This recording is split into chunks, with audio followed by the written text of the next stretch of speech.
J'ai failli éclater de rire lorsque cet homme a terminé son récit.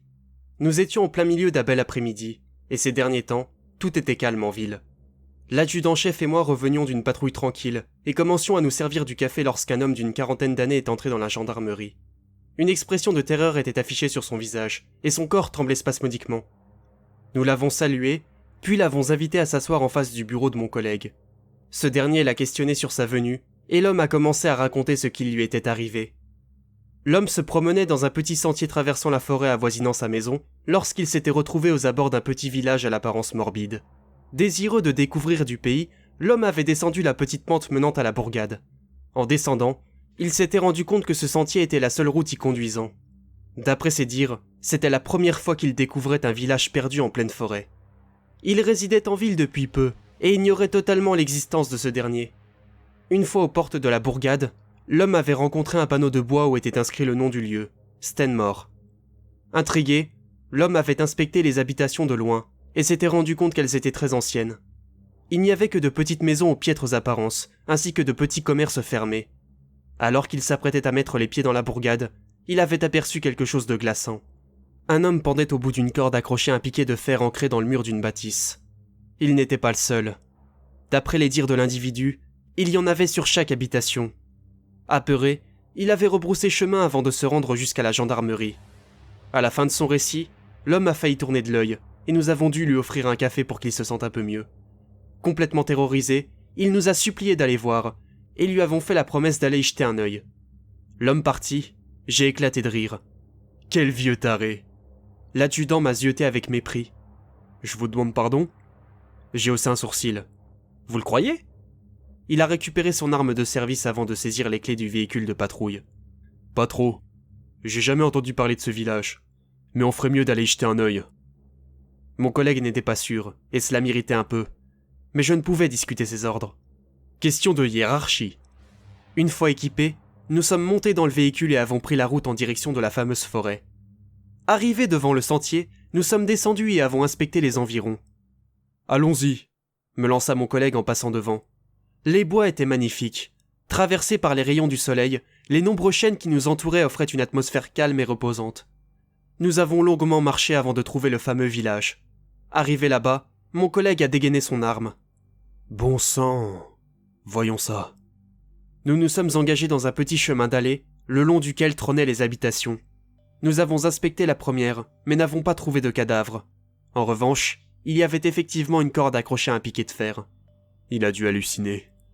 Ouais, ou alors il a fait ça pour se rendre intéressant. L'adjudant-chef m'a foudroyé du regard.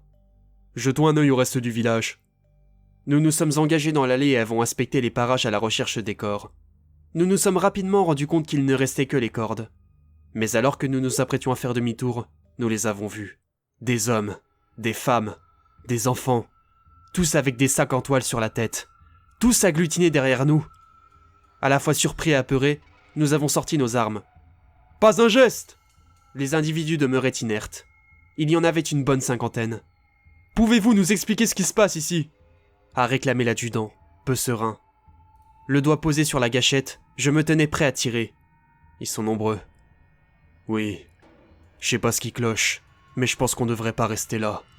On devrait foutre le camp et réclamer des renforts, ai-je proposé avec angoisse. Sous ces sacs de toile, je sentais des yeux nous fixer intensément. Des renforts pour quoi? Il n'y a aucun délit à signaler. Je vais leur...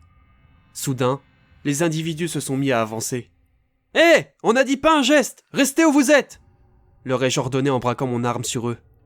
Ils marchaient tous à la même vitesse, d'un pas traînant, mais engagé. Foutons le camp!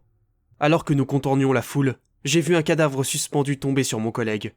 Ce dernier s'est brutalement effondré. Le bras éraflé, il m'a demandé de l'aide, et je l'ai vivement relevé. Mais soudain, la main du cadavre l'a attrapé par la cheville, puis a relevé la tête. Sans réfléchir, je lui ai adressé un coup de pied en pleine figure. J'ai grimacé en entendant un son répugnant de limace écrasée lorsque ma chaussure est entrée en collision avec son visage.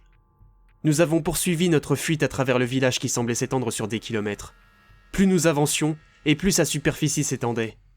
À travers les ruelles d'allées, les étranges individus nous suivaient à la trace. Fort heureusement, ils n'étaient pas armés. Les vieilles bâtisses qui nous entouraient semblaient nous guetter minutieusement. Après avoir bifurqué dans une ruelle sombre, nous nous sommes cachés derrière un mur de 2 mètres de haut. Mais qu'est-ce que c'est que ce délire? Où est la sortie de ce putain de village? Nous entendions les pas se rapprocher lentement de notre position. J'ai vu l'un d'entre eux passer non loin de nous, puis entrer dans l'une des habitations. Malgré l'absence de réseau, j'ai voulu passer un appel d'urgence. Mais sans raison, mon portable s'est subitement éteint. Soudain, j'ai vu l'un de ces types débarquer en face de nous. Derrière lui, d'autres individus se rameutaient. Qu'est-ce qu'on fait? Mon collègue a brandi son arme. Tirez! J'ai obéi à son ordre. Nous avons tiré sur la foule, mais personne n'est tombé. Les balles transperçaient ces individus sans leur occasionner la moindre blessure. Ça ne les ralentissait même pas. Malgré de nombreux tirs de précision dans la tête, ces choses ne tombaient pas. Ça fonctionne pas! Il faut se barrer d'ici à tout prix! Mon collègue a hoché la tête avant de tourner les talons. Mais on trouve plus le chemin! Alors il faut s'enfoncer dans les bois. L'adjudant a prouvé mon idée. Sans perdre plus de temps, nous avons cherché à traverser la forêt. Une fois enfoncés dans les bois, nous avons contourné le village pour tenter de regagner la ville.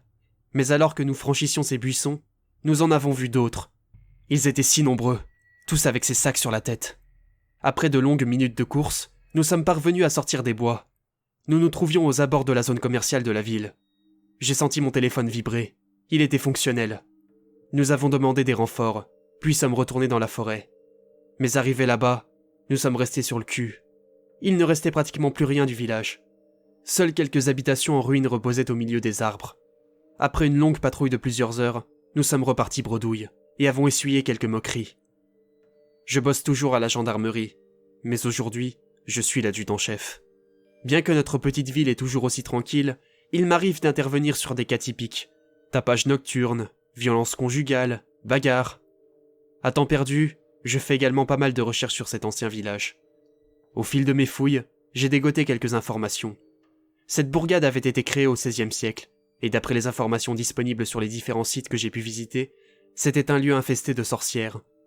D'après les longs paragraphes que j'ai sondés jusqu'à tard le soir, elles se livraient secrètement à tout un tas de rituels et de sacrifices humains. Au cours du XVIIIe siècle, alors que les chasses aux sorcières se faisaient de plus en plus nombreuses, ces dernières avaient levé une armée contre les chasseurs. Cette armée, c'étaient les habitants du village. Possédés par un maléfice, ils avaient tenté de défendre leur maîtresse. En vain. Les sorcières vaincues, tous ont été pendus. Puis le village est tombé en ruine. Mais d'après les dires, le maléfice jeté par les sorcières plane toujours au-dessus des vestiges. Et parfois, lorsque des gens trop curieux s'aventurent là-bas, les habitants décédés reviennent à la vie pour protéger ceux qui leur appartenaient.